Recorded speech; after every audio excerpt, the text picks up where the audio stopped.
Coucou tout le monde, c'est Do, j'espère que vous allez bien. Petite discussion entre vous et moi, entre toi et moi, bref. Tu sais, je sais, on y va, on avance. Petite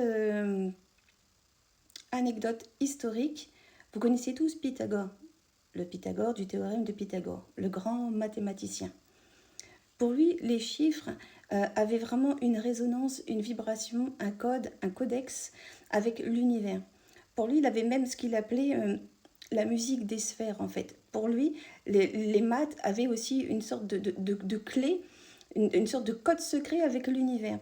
Et il enseignait ça dans son école ésotérique. Et oui, il en avait créé une. Alors, ésotérique, ça voulait dire à l'intérieur, exotérique, ça veut dire à l'extérieur. Donc, les personnes qui étaient à l'intérieur, dans son école d'ésotérisme, c'était l'élite. Ah, tu rentres pas comme ça dedans. C'était vraiment l'élite.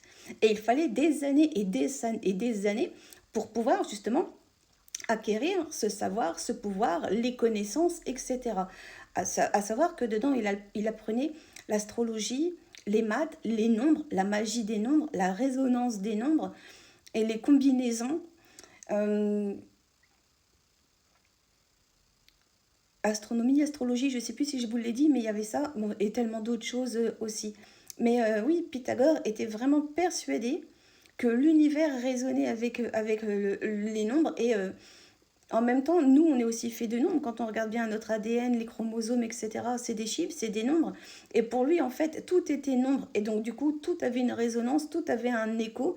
Et même si il y avait une sorte de musique qu'on ne pouvait pas entendre avec l'oreille humaine, il était quand même persuadé que voilà, l'univers nous entendait et qu'il y avait une sorte de musique universelle qui était faite et que bah, les ailleurs pouvaient tout du moins nous entendre. Peut-être pas nous voir, mais en tout cas nous entendre. Est-ce que ça, vous saviez qu'il avait créé une école et qu'il était féru d'ésotérisme et qu'il apprenait ça à des élèves et que le mot ésotérique, en fait, vient de là et en tout cas, une grande partie vient de lui. Et voilà, 2500 ans plus tard, il nous a servi d'exemple, il nous sert encore d'exemple. C'est son savoir, ses travaux, ses pensées nous servent encore. Et on ne doute pas de ce qu'il a pu dire 2500 ans après. Parce que tout compte fait, on se demande s'il n'y a pas eu de la vie ailleurs. Et on a trouvé de l'eau sur Mars, par exemple. Donc on se demande s'il n'y a pas eu de la vie.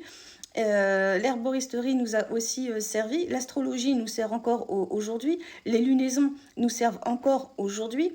Enfin, il y a plein de choses où il était quand même vraiment en avance, je trouve, sur son temps. Voilà.